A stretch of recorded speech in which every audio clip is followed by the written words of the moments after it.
வாருங்கள், துபாய் அழைக்கிறது. ஒரு சாதாரண தொழிலாளியாக வந்த நான் இது மாபெரும் தொழில் முனைவராக மாறியிருக்கிறேன்.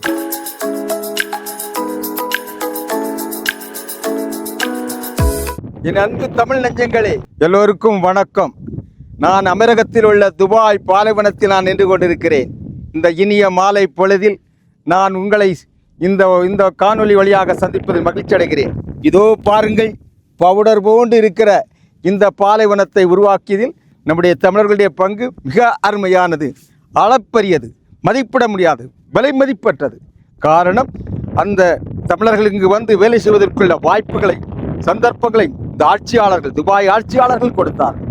40 ஆண்டுகளில் உலகமே அதிசயப்படக்கூடிய அளவிற்கு மிகப்பெரிய வளர்ச்சியை பெற்றிருக்கிறது என்று சொன்னால் இந்த ஆட்சியாளருடைய தொலைநோக்கு பார்வை, அவர்களுடைய கடின உழைப்பு, அவர்களுடைய அர்ப்பணிப்பு, நலஞ்ச லாவணியமற்ற ஒரு நிர்வாகம், அவைகள்தான் தமிழர்களுக்கு வழிகோலியாக இருந்தது.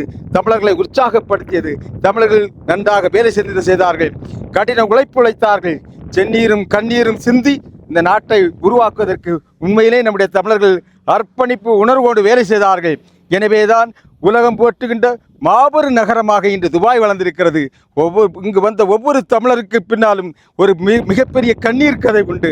அந்த வாய்ப்பை அளித்த அரசாங்கத்திற்கு, துபாய் அரசாங்கத்திற்கு, மிகப்பெரிய தொலைநோக்கு அந்த ஆட்சியாளர்களுக்கு நன்றி கடன் பட்டவர்கள் நாங்கள்.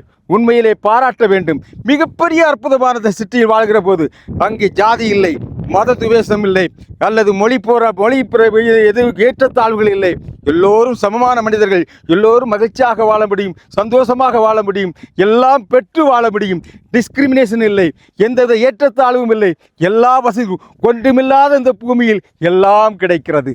கொண்டுமே இல்லாத இந்த பாலைவனத்தில் எல்லா வளமும் கிடைக்கிறது. பாலைவனத்தை சோலைவனமாக்கிய மாபெரும் பணியை எம் தமிழர்கள், நம் உடன்பரப்புகள், நம் சொந்த பந்தங்கள், நம் தொப்புள் கொடிகள் செய்தார்கள். இதன் கண்கூடாக கழிந்த 35 ஆண்டுகளாக பார்த்தேன். இந்த பாலைவனத்தில் நின்று நான் உண்மையிலே இந்த பாலைவனத்தை சோலைவனமாக்கியதில் நம்முடைய தமிழர்களுடைய பங்கு மகத்தானது, அற்புதமானது. உண்மையிலே இந்த ஆட்சியாளர்களும் அதற்கு மிகப்பெரிய வாய்ப்பை தந்திருக்கிறார்கள். மிகப்பெரிய ஜாம்பவான்கள் தமிழர்கள் இங்கு இருக்கிறார்கள். சாதாரண தொழிலாளியாக வந்தார்கள், விலாசமில்லாத மனிதர்களாக வந்தார்கள், முகவரியற்றவர்களாக வந்தார்கள். இந்த பாலைவனத்தை சோழவனமாக்குவதற்கு லட்சக்கணக்கான தமிழர்கள் தன் இன்னுயிரையும், தன் இரத்தத்தையும், தன் தியாகத்தையும், தன்னுடைய உழைப்பையும், தன்னுடைய அர்ப்பணிப்பையும் கொடுத்திருக்கிறார்கள். இது உண்மை, இது சத்தியம். அதைத்தான் இந்த மண்ணில் நான் பார்க்க முடிகிறது. உண்மையிலே இந்த துபாய்க்கு வாருங்கள். இங்கு வந்தால் வாழ முடியும், எந்தவித ஏற்றத்தாழ்வும் இல்லாமல் வாழ முடியும். சாதாரண தொழிலாளியாக வந்தவர்கள் மிகப்பெரிய தொழிலதிபர்களாக வளம் வந்திருக்கிறார்கள்.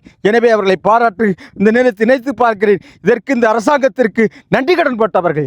அவர்கள் தான் தொலைநோக்கு பார்வையோடு இந்த வாய்ப்பை தந்தார்கள். உண்மையிலே மகிழ்ச்சிக்குரியது, பாராட்டுக்குரியது, வாழ்த்துதலுக்குரியது. தமிழ் நெஞ்சங்களை மறந்து விடார்கள். உப்பிட்டவரை உள்ளவரை மறக்கக்கூடாது என்பார்கள். நாம் உப்பிட்டவர்களை ஒரு நாளும் மறக்க மாட்டோம். நல்ல வாய்ப்பை தந்தார்கள், நல்ல சந்தர்ப்பத்தை தந்தார்கள் இந்த அரசாங்கம், இந்த ஆட்சியாளர்கள்.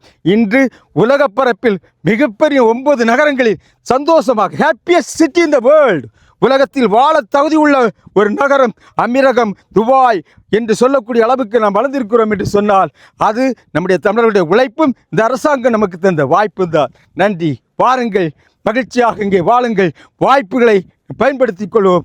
மிகப்பெரிய வாய்ப்பாக இருந்து கொண்டிருக்கிறது. நன்றி.